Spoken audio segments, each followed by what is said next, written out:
Hi everyone, it's Liliana from I'll Be Stitching Forever. Today is June the 7th. It's a Sunday afternoon and I have some fully finished projects that I'd like to share with you guys.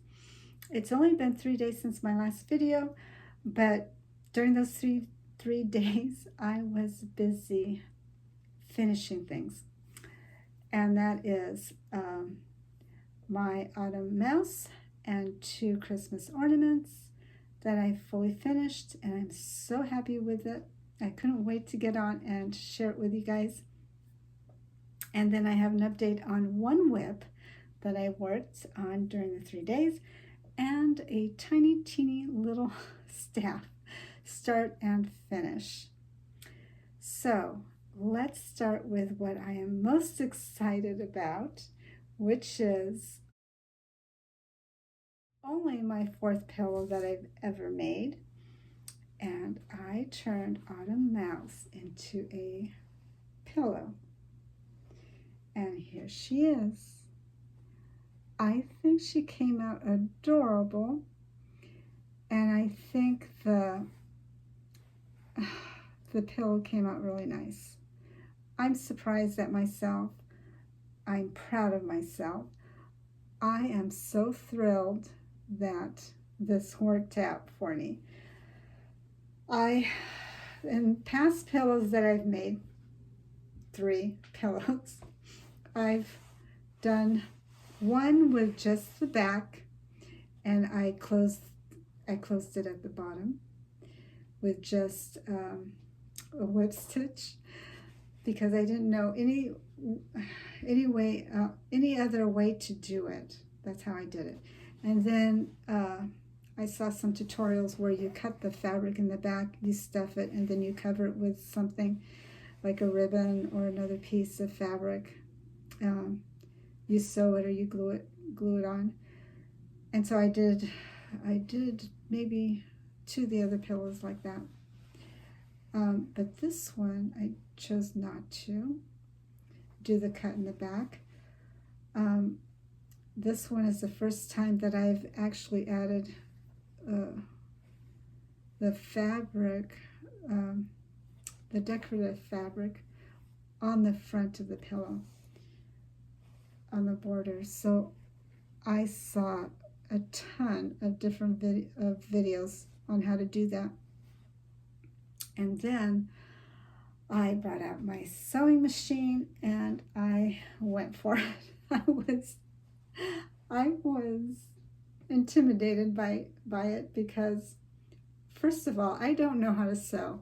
I'm just learning how to sew with a sewing machine.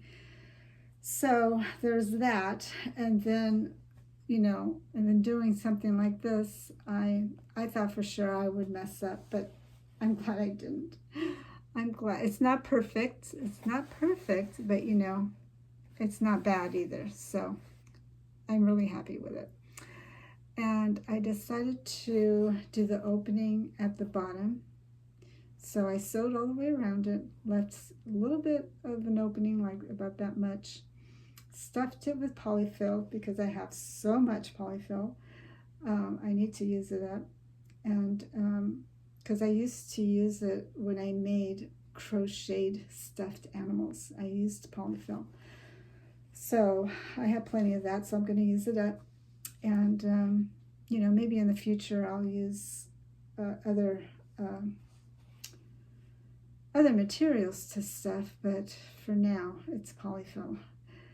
And this, what was I going to say? Oh, I did the closure here.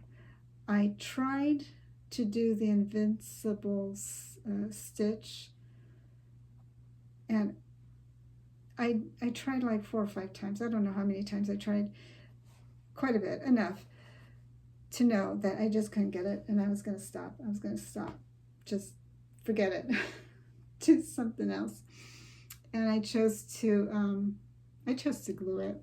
And you know what? It's fine. It didn't come. I chose to glue it, and it looks fine. I mean, you can't tell. So yeah, that's how I finished it. I know it's not the way anyone else out there does it. I don't think anybody glues the opening, but that's how I did it. And I was thinking, you know, if it doesn't come out right, I could always put a trim around the whole pillow, but I didn't have to do that, and I'm glad, because I didn't want a trim. I just wanted it like this. So this is Autumn Mouse, and the design is by Vitalia. I can't pronounce her last name, so I'll put it here on the screen. And I chose to stitch it on 14 count Aida Fiddler's cloth. So it takes a full cross and back stitching, and I think she's adorable. I am really proud of myself. Yeah, and the sewing too is pretty good, if I do say so myself. I'm new at sewing. I'm still new at sewing. I bought a sewing machine just this year, and I need more practice, so I'm going to make more. Definitely going to make more. I have a little raccoon that I want to turn into a pillow as well. So this one's for my oldest granddaughter, and this one's for my youngest. And this is the first time that I have used like pretty fabric to cover the backing board. I use that one there, and then the rickrack as well. I've never used that before, and I bought this at Hobby Lobby. I bought green and white as well. So I put the rickrack on top of the design.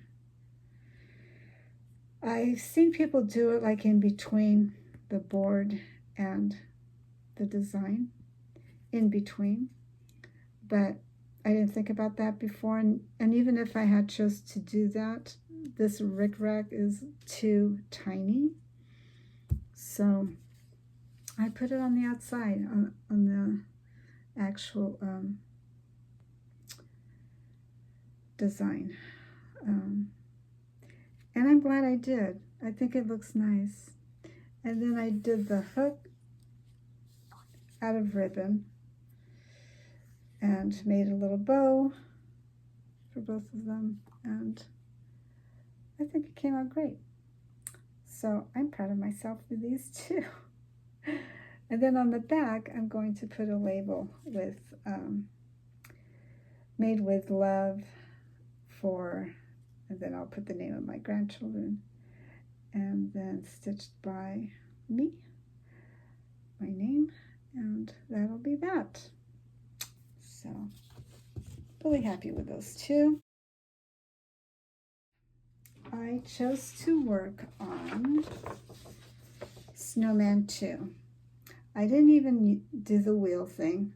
I just looked in my basket and I said, you know, I want to still keep working on Christmas. And this is Christmassy. I mean, you know, it's got the Christmas colors on the scarf. So I decided to do this one.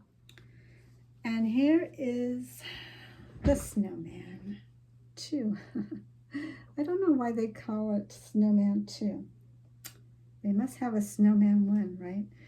Oh, anyway. What did I work on? As you can see from the photo, I worked on the scarf. So I put in a few more stitches around the scarf. I did his mitten down here, and did all that white stitching, the 2 buttons, and then I started on the other mitten, and yeah, so he's coming out okay. I think he's going to be adorable, and I can't wait to get down to finish with his whole body and then get to the cat. And I'm looking forward to stitching everything, the trees, the birds, the birdhouse. Oh, no, that's not a birdhouse. That's another bird. There's two birds. It would be cool to put a birdhouse though. Maybe I can find a birdhouse and just add it in. Anyway, that's Snowman 2. Very easy, very quick to do. So this comes inside included with the World of Cross Stitching magazine. They give you a free gift. And it's got everything, you know, it has the keychain and the wooden thing and of course the thread, which I have quite a bit left over. I didn't do it per the design. I made mine different.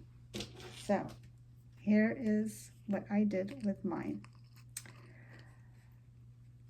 Instead of the design that's pictured, I chose to do the letter L for my first granddaughter's first letter of her name. And it happens to be my first letter as well of my name.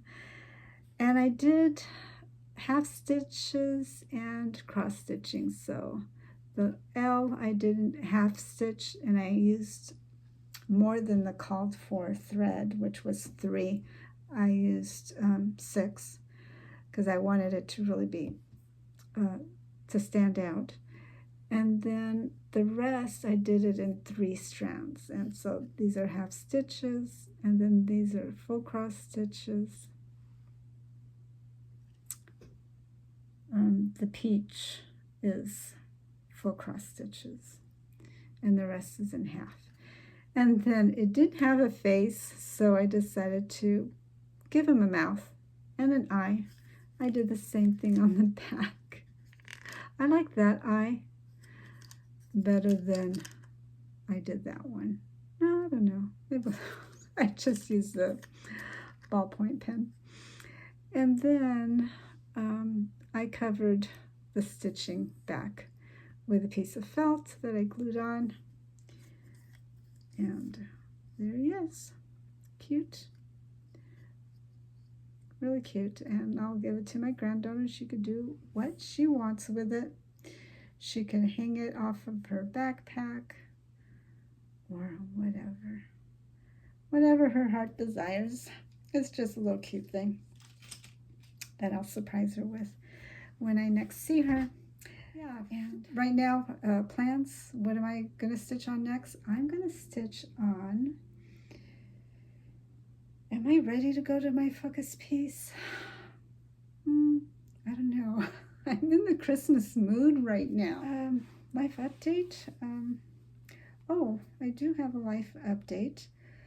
I have more caterpillars.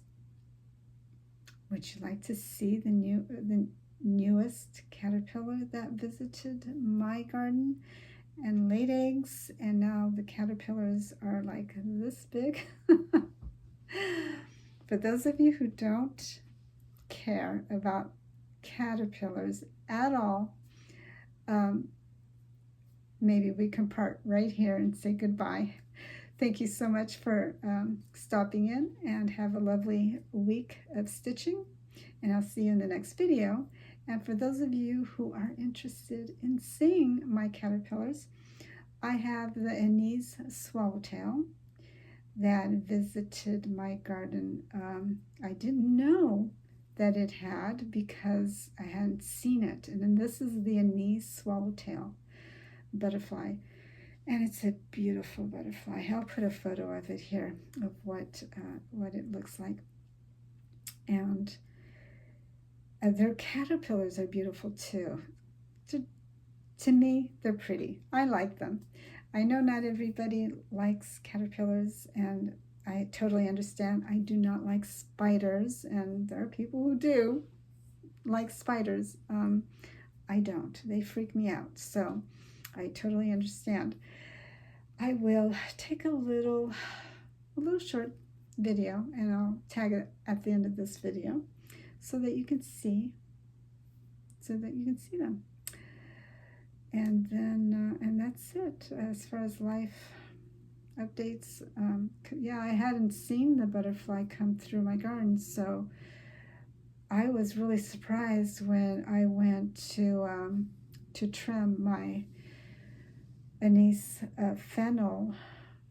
When I went to trim it, because it started to die, some of the branches are just getting really ugly. So I went and started trimming, and then I noticed these little teeny tiny caterpillars. I mean, you could barely see them.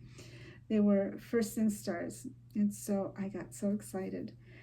And then I just waited a few days, went by, and I would go out there and check on them, see how they're doing. And now they're big, so some of them are big. And I'll show you that, and then that's it. That's really it. Nothing else exciting to talk about. Okay, so I hope you stayed, if you stayed to the end of this video, I hope you'll consider liking and subscribing, because I would love to have you as a subscriber. And if you want to be notified of when my newest videos come up, you just hit that notification bell, and then you will be notified the next time I have a new video up. So yeah, that's it. Okay, I hope you guys have a lovely stitching week, and I will see you in the next video. Bye.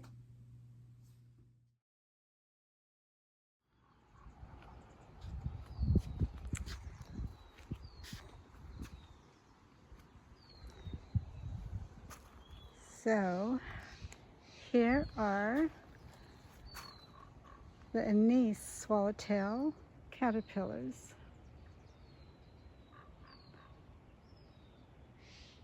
I think that they are so beautiful, with just beautiful colors. There's one there, so that's one. I have two and three. Let's see, three. There's one there, and four. I have some on the other side, but they all look the same.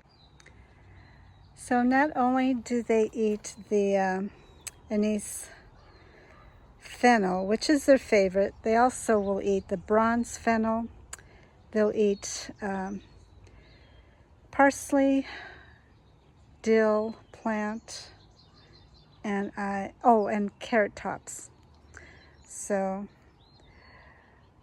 those are the plants that they will eat, but the caterpillars love the anise fennel. That's their favorite.